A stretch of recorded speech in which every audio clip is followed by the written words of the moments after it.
Hey guys, good evening once again. First of all, thank you very much for coming all the way to Culinary Lounge and to be part of Handi Talks. This is our 8th edition, and today we have, the format is simple. As Sushma said, there will be a dialogue within ecosystem. We are trying to establish a dialogue. So the format is simple. There will be a talk or a success story or a learning story and a panel discussion. Today we have, and a feature startup is what we have added upon. So today we are going to start with one success story and then followed by a panel discussion, and last there will be a small brief talk by a startup entrepreneur. So the first talk, this is something very interesting story where a mom and daughter story, an entrepreneurial journey, and this girl has really worked hard to reach this stage, and she started with the 25 farmers. Basically, I'm talking about a brand which is Terra Greens, and this girl started with nearly 25 farmers, the network, and now they are 4,000, right? 4,000 farmers network they have across India. They are in more than 1,200 stores, and they are into retail, they are into organic farming. So the journey is very inspiring, and this daughter has joined the mother's journey, who has started her own journey in 40 plus years. So let us know more about it, about Terra Greens and the brand and how the journey went and what they are doing in the future. So hereby I welcome Likitha. Thank you, Likitha. Thank you for coming to Handi Talks. Thank you for having me. Yeah, good pleasure. Evening, everyone. So before starting your journey, we want to know more about where are you from and your family, so that it will be a good connect to start with. So kindly tell us about your family and where are you from. My family is not a business family. We don't come from a business family. My father is a bureaucrat, and we grew up in Assam because he's an Assam cadre officer. So we stayed in Assam for almost 15 years. I passed out 10th from Assam as well. We traveled a lot. I think this is where the passion for farming for my mom came about as well, because she was really scared that my sister and I would grow up to be Assamese kids. So she wanted us to be really Telugu. She wanted us to eat all the Telugu food. So she would take the seeds from here and start growing there with like a small kitchen garden. Okay. And that's where her passion for agriculture kind of sparked. Okay. And that's what she brought back with her to Hyderabad when we moved here. So from Assam you moved to Hyderabad. Yeah. So we got to know even your mom used to teach Telugu with Pedabala Siksha to make sure the roots are always. I think she was very dedicated that both my sister and I grew up as Telugu kids. And so she would make the effort to make Telugu food at home, like gongura, pappu and things like that. And even teach us how to read and write Telugu, because we didn't have that in school. Okay. So that's how I know how to read and write Telugu and also to speak. Yeah. Great. So your mom has started this brand. I mean, I'll go a few years back. So your mom's entrepreneurial journey has started in Assam itself before even moving to Hyderabad? No, she wasn't an entrepreneur. Okay. Farming has always been her passion and her hobby. Okay. So always, I don't remember my childhood without a kitchen garden. Okay. So whichever house we moved to, and we moved a lot because of the nature of my dad's job, we used to have a kitchen garden. Mm-hmm. And when we moved to Hyderabad, she started farming in large scale in our farmlands here. It's a piece of land of 2 acres. And then this passion grew larger, and then she started farming in 28 acres. Okay. Now we do farming in 45 acres. Okay. So what started off as a kitchen garden, she scaled it to a large scale organic farm, which is very different.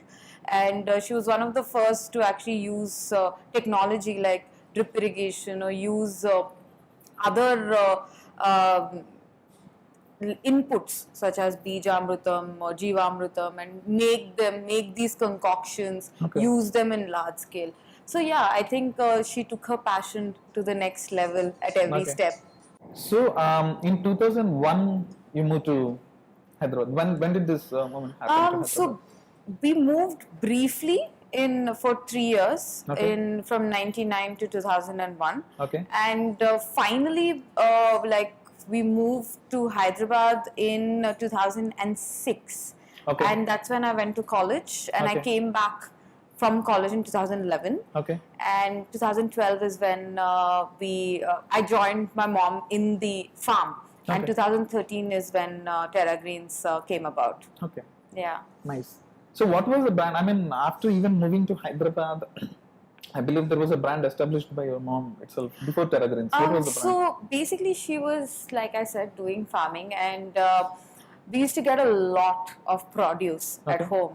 We used to get carrots and brinjals and chilies and Lot of mangoes. festivals, food festivals. Yes, lots. And she used to make us eat all of them. Okay. So being vexed by that, we started selling.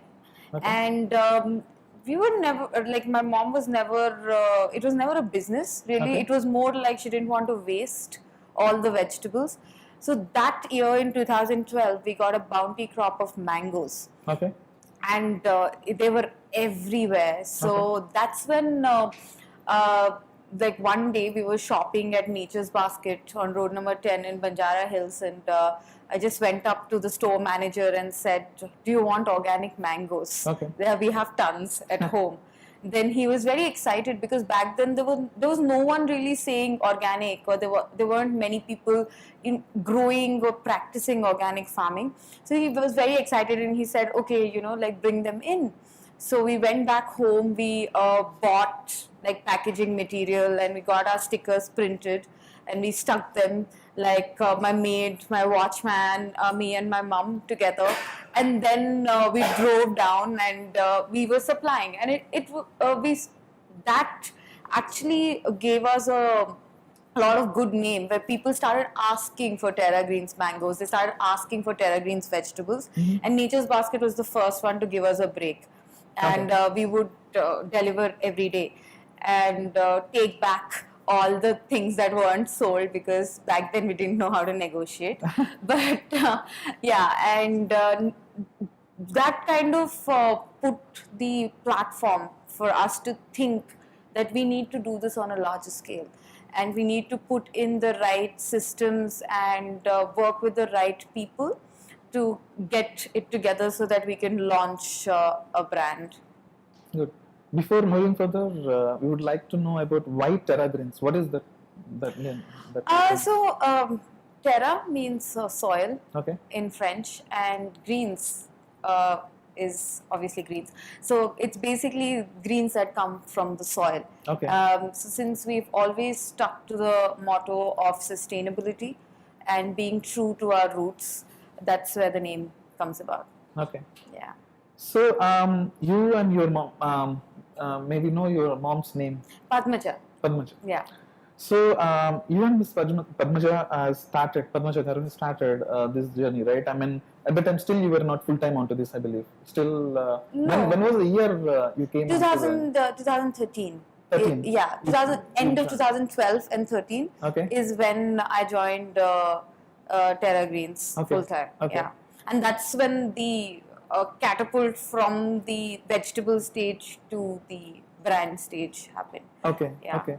This journey is not so easy, even for, I mean, many entrepreneurs are here and budding entrepreneurs are here. It is not so easy to start something. And when mom and daughter want to start something, and already this is something where you have started with a small journey with a Nature's Basket, and now you grew really large. So, how did this transformation happen? After Nature's Basket, what happened? Okay, you sold mangoes to them, they liked, a lot of people want to know about Terra Greens. After that, what happened?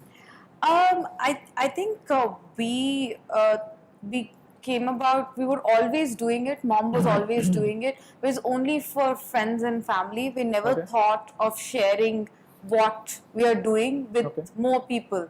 So when we started selling, we realized that there's a huge need and there's a demand for such good quality produce. And then we were like, we need to make this bigger, and we need to work towards making good quality food more accessible to people. Okay. Yeah. But right now we are in 2019. Still, we are saying organic is new to the market, right? I mean, still, I know it is like a startup. Few years back, organic market started. Still, it is new to many people. Even Titus, it is pretty new. But at the time, 2013-12, we are talking about. So, what were the challenges? I definitely see that price would have been a challenge, and people might have not known what is organic and the difference between how. Tell us something more about I how think did you come up? the biggest challenge that we faced and we still face today is getting good quality and consistent supply. Okay. Because there aren't many farmers out Okay. there who are practicing organic farming. It takes a lot to convince them because the market size, as you rightly pointed out, is still not that large, and there are still people who are converting to organic. It is still very up in the air as to how large or how small the market is. It's considered a very niche and luxury segment. So to convince the producer to actually start believing and growing and put in more work, Okay. because doing organic agriculture is actually more difficult. So to do that was a challenge, and definitely the biggest incentive to them is a market premium. Okay. So when we pay more than the presiding market rate, they get encouraged to do organic farming, Okay. and that basically reflects on your MRP. So that's So that is how you make or keep these farmers motivated and Yes, keep happy. yes. Because Starbucks pay their coffee makers really good to actually give them the best produce of the coffee. They pay Yes. above the market price. So that is how your brand, or that is how organic further grows. It has to be a premium thing. I hope not forever, Mhm. because with the increase in scale, obviously the prices will go down, Okay. and it should, I think, become the norm. You know, when we say organic, the opposite is what we call like the produce as conventional produce. So I think it should be switched, and that's Yeah. where the real value would come about. And again, I know that a lot of people think that organic has to be small scale, but that's not the case anymore because of technology. Technology has evolved so much over the last few years, and organic agriculture doesn't mean that you don't use technology. You just don't use chemicals and fertilizers and all the artificial things, but you are very welcome to use all the other good technology to make your crop healthier and give a better yield. Okay. So coming to price point, you guys started very small. What was the price of the mangoes you sold nearby? Andaz, you remember? We how much? sold it at 100% premium back then. And you guys say that you guys don't know how to negotiate at the time. Because we were a small farmer, and I think when you're a small farmer, you have a lot of overheads. Okay. Again, scale is what matters. Now, what is the price? We don't do mangoes anymore. We do Okay. it in a very small scale. It's Okay. always been my mom's 2-acre farm that has Okay. been supplying mangoes to Terra Greens. Okay. So they're always at 100% premium. Okay. Terra Greens was many of us might know, few of them might know, but many of them know that these guys are very initial movers for subscription model. So you guys are very initial movers, right, of the subscription model. I think in the year of 2013, Yes, 12, 13. 2012, yeah. So it is a very interesting model. Now it is thanks to Amazon, Flipkart, the model is super successful. At the time, what were the challenges? And I share your experience when you guys came I up with think this idea. when we started Terra Greens, we never thought of being a retail brand. We Okay. wanted it to be a small subscription service Mhm. wherein we were giving everything, all organic produce, Okay. for like 2,999. So we're giving about 28 products, Okay. like all the spices and rice and atta Mhm, and everything. But it was a major flop, I would say, because of the customization. Okay. People wanted to customize the orders, and they were saying that we don't want this or we don't want that. It was a viable business model because of the basket. Okay. And once they started taking the basket out, then it kind of collapsed. And that's how we started. Okay. I think going into the retail segment was also a very natural progression. Okay. For so us. From subscription, that is how you Yeah. guys pushed into. Okay. Yeah. Okay.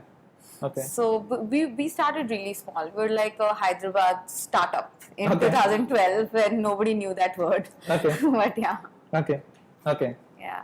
So now you are into retail in a majorly yes. and home delivery too. You guys Yes. still do home deliveries? So last year we started this concept store called Okay. Green Station, Okay. wherein we modified a truck Okay. into a mobile grocery unit Okay. with a focus on perishables, which is fruits and vegetables from Okay. my farm again. Okay. And we are parking it around the city, and this is our retail. So Okay. it's a multi-brand retail platform. Our concept of starting this was to encourage all sustainable businesses. It was Okay. not only for Terra Greens or only for our farm vegetables. We actually work with a lot of Hyderabad startups in the food space, in the sustainability food space, wherein we give them a break to actually list and sell on our truck.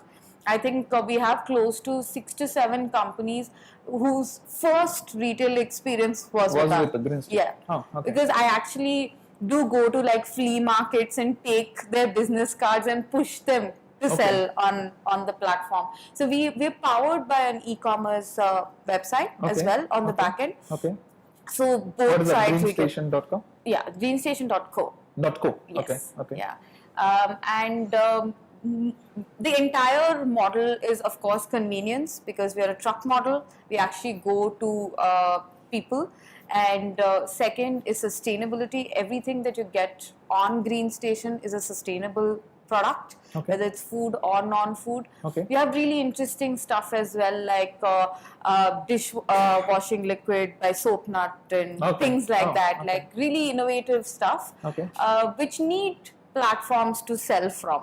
So, and that's where we thought it'd be, it's a one of its kind aggregated, like a retail unit. Good. From subscription model to retail, home delivery, and then now again to Green Station. How many Green Stations are now deployed? We have 2 Okay. Green Stations where we park in 28 locations around the city. Okay. But this year we'll be scaling to 15. Oh, congratulations. So how on a weekly basis we will come to know where the Green Station is Yes. parked in the gated communities and Yes, stuff. yes. Okay. Yeah. Okay. So other thing is you in last 5 years or 4 years you consistently try to build the brand very strong of Terra Greens, as well as you guys have expanded farmers network. Both are real challenges for many of startups. Building brand is everybody see entrepreneurs are very good at either building product, or few people are really strong in marketing. So building brand is not so easy. At the same time, you parallelly expanded to a real good farmers network. Yeah, I think the organic food industry is very different. Okay. You have to treat it very differently, because we need to have control on our supply. If you don't have control on the supply, you don't know where your produce is coming from. Okay. And the basic premise that you're selling is that your produce is genuinely 100% organic. Okay. And if you don't know where the produce is coming from, then how can I tell you with confidence that I know what that is? Okay. So we actually we sell certified produce, which means that with the barcode, the batch number on the packet, if you come to me, I should be able to tell you the latitude and longitude of the farm and farmer. So the traceability is already been there. The 100% traceability is Fantastic. something that we have to promise, and I cannot promise that if I'm not, putting my hands into production and processing and packaging, and I keep outsourcing things. So organic food business is a little intensive in terms of making sure things are right, if you want to make sure things are right. And that's always been one of our and mom's thing, that if we do this, we do it right. Very happy to hear this, because I think Maru and Rahul also might be happy, because we did a food transparency panel discussion in few 2 editions back. So here we are hearing a story where they are already are into food transparency, and they are supporting the traceability, and more such what to say organizations should actually come forward to build this traceability into the next level. So very nice to hear that Terra is having a food transparency and traceability already applied. Thank you. So about the farmers market, how did you approach? Because I know we can understand you started small in Hyderabad with 45 acres right now, but 28 acres or 25 acres then. But now we have 4,000. You are working with 4,000 farmers. So it is really a huge number. So how did you make this network build? How did you build this network? Slightly elaborate that part, because that is one other interesting inputs people might be. So I think when we started, so basically my mom and I are partners. Okay. My mom takes care of her passion, which is the back end. Okay. Just farming, farmers, farmer operation, field operations, certifications and procurement. Okay. I take care of the front end of the company, which is the marketing, brand and the other things. Okay. So with her expertise of organic farming, and she's been doing it for so long, we would conduct farmer camps. Okay. In the beginning, we would actually go there and speak to farmer groups, farmer producer organizations, and a lot of NGOs who were working on the farm level. And I think our biggest strength was and is our team. Okay. We were very fortunate to get like a good experienced team on board. Okay. So very passionate, and so the entire thing came together, and we hope to expand even more and get more and more farmers to join the sustainability movement. And I think we just scratched the surface. We need to really go and make a bigger impact in the farmer community, because that's very essential. But reaching the farmers, of course, these are the channels that we used. And I think farmers also, they have their own networks, and they're a very influential group of people. So reaching the right influencer really makes a difference. The local influencer. Yes. Yeah. And we did that. Okay. Yeah. Slightly extended question. Still, India is suffering a lot with. There are tons of issues where farmers are facing, and one side I hear companies like Terra are paying slightly above the market premium price to encourage them to be organic.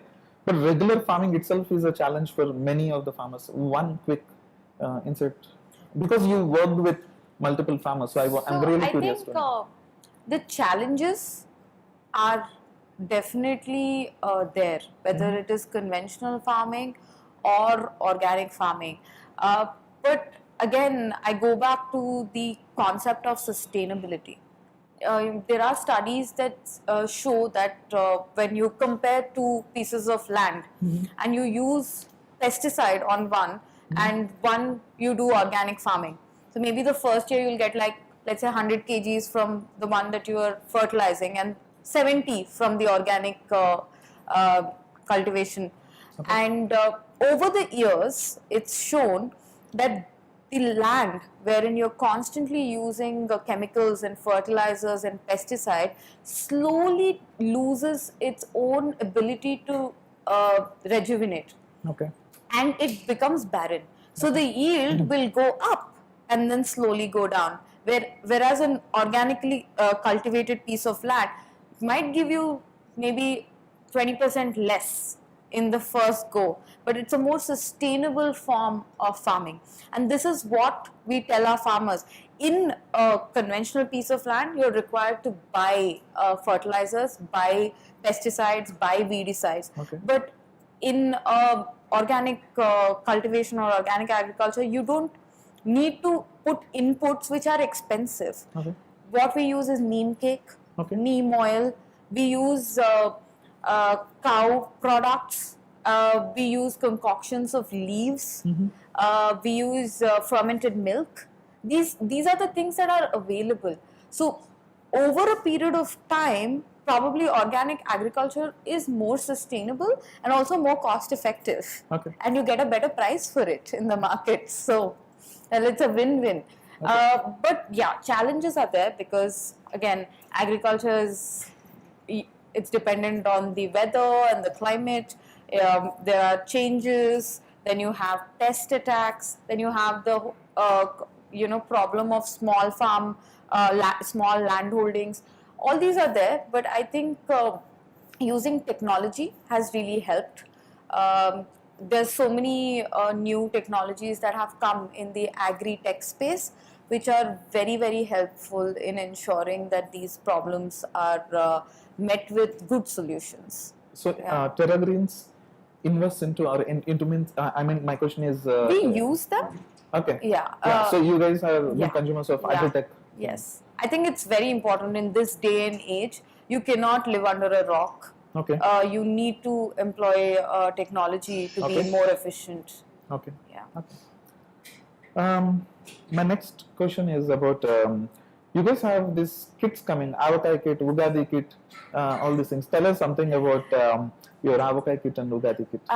So basically, this comes from me being the lazy person that I am. I think most of us, the millennials, we want to do things, but we usually run out of time, or we don't know how to do it, or we're just looking for convenience.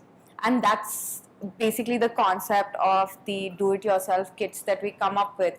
The one that you were talking about, Ugadi kit.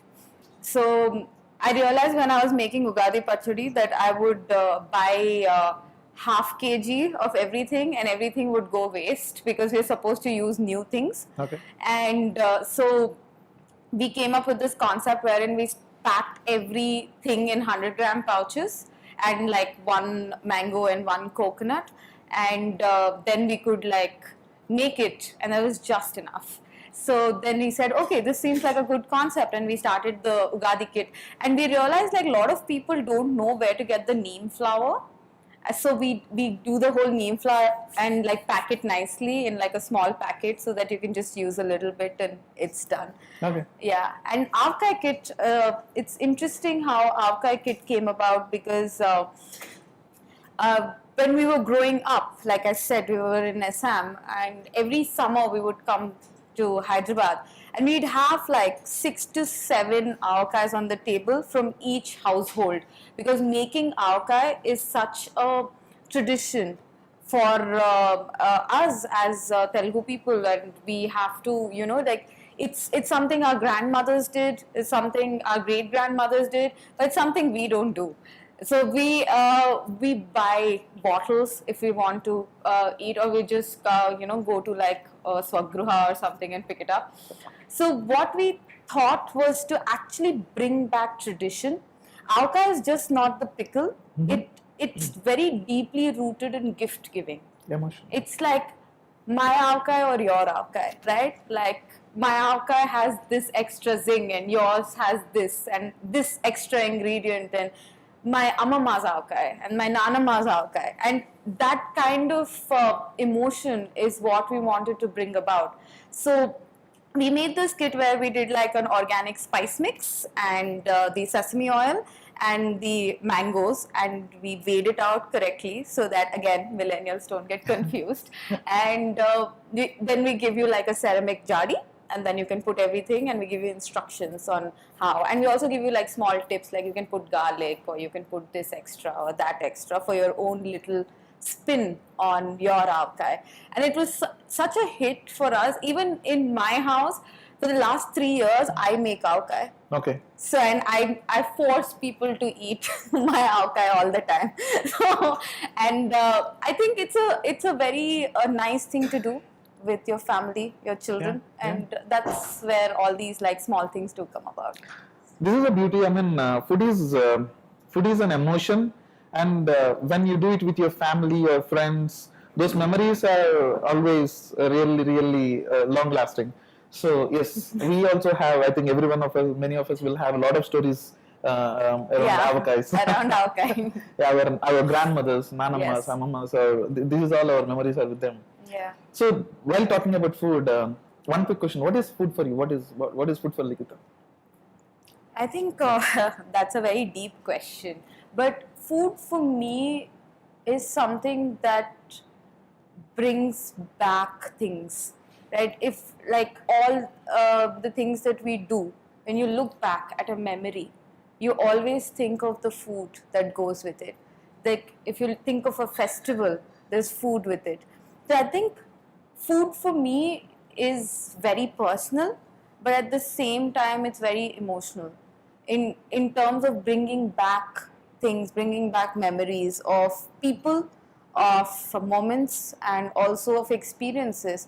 I think everywhere, if you go on vacation, you think about that particular restaurant you eat at, or if you are, going somewhere, or you're going to a friend's house, you know what exactly to ask for, or your Amama's house will have that thing that you want when you go for a special visit.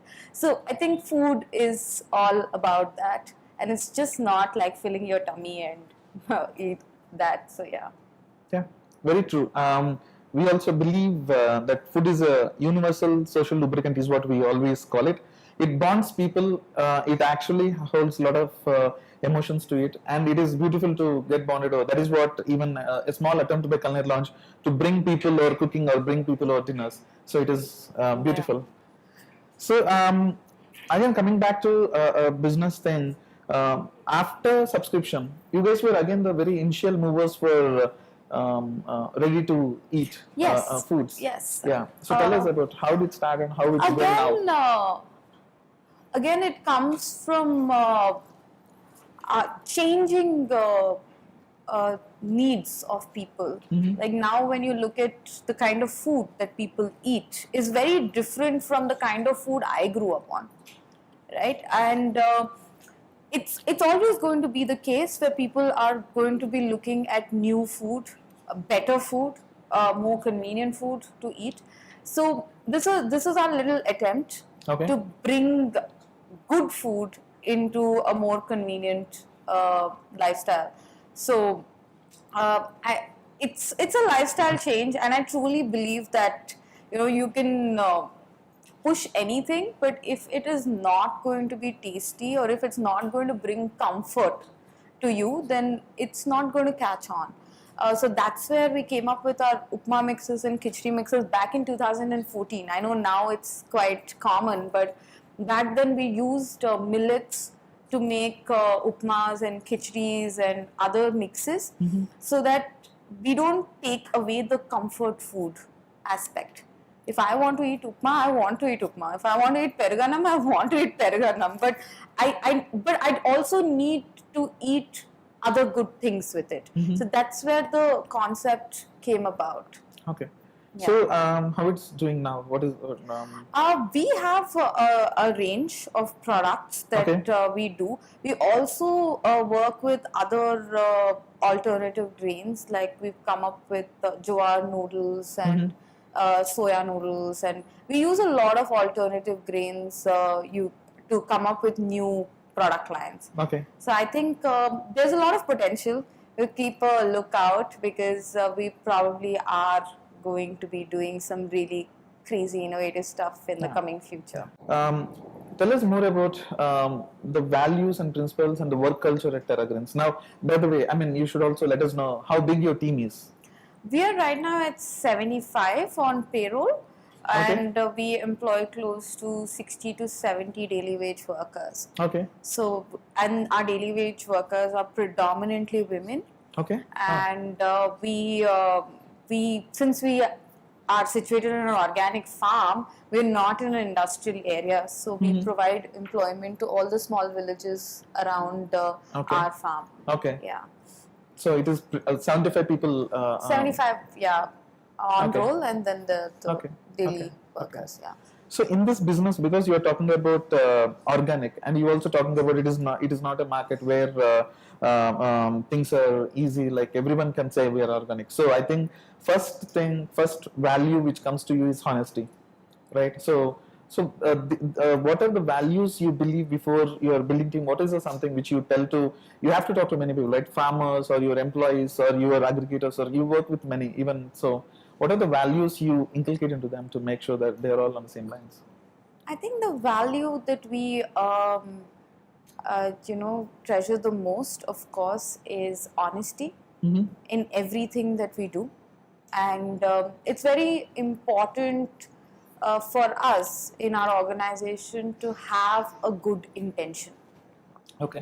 Because I've said this many times that if you have an intention, a good one, you will work towards making things happen. Whether you might not know things, I didn't know anything about dals when I started out, but it was with an intention to learn and to intention to make a difference. So all of us in Terra Greens, we always say that you don't need to know everything, but you need to have an intention and you need to be honest. And the intention should be a good intention. Okay. So I think that pretty much sums up our culture, is always to grow, to learn with a good, clear, honest motive. Oh. Yeah. Okay. So, what is the future of Terra Greens and Green Station? I think we're very young, and we have so much more to do. We have so much more to grow and learn and obviously make an impact. And this is for Terra Greens. We would partner with more farmers. We really want to increase our farmer base and make sure that the organic way of life becomes the conventional way of life. And then on the market end, obviously invest in distribution, get more people to convert to eating organic food, be more available, have a larger product line. And with Green Station, I think the mandate is pretty clear, is that we want the consumers to know where you get good quality produce. Also encourage fruits and vegetable farmers to go organic, and to encourage local businesses, especially in the sustainable field, because that's the way to go, because Local you cannot be doing what you've been doing for so long. Yeah. Great. One final thing, what would you like to let the budding entrepreneurs know? You are an entrepreneur, you started at 22 years or 21 years. So what would you like to tell to people who want to start their own, or who want to start their own startup? I think few things. I still consider myself to be learning. So one thing is to start, like stop thinking, start doing. And the second thing is to ask questions, to have that intention to learn all the time, ask questions, collaborate, and have a plan. I think these are the things that I would say personally, because that's probably what I've learned in my journey, and keep learning, because there's so much out there that you can do, and there's only one person stopping you from doing it, and that's yourself. So don't let that happen. Yeah. Great. Thank you.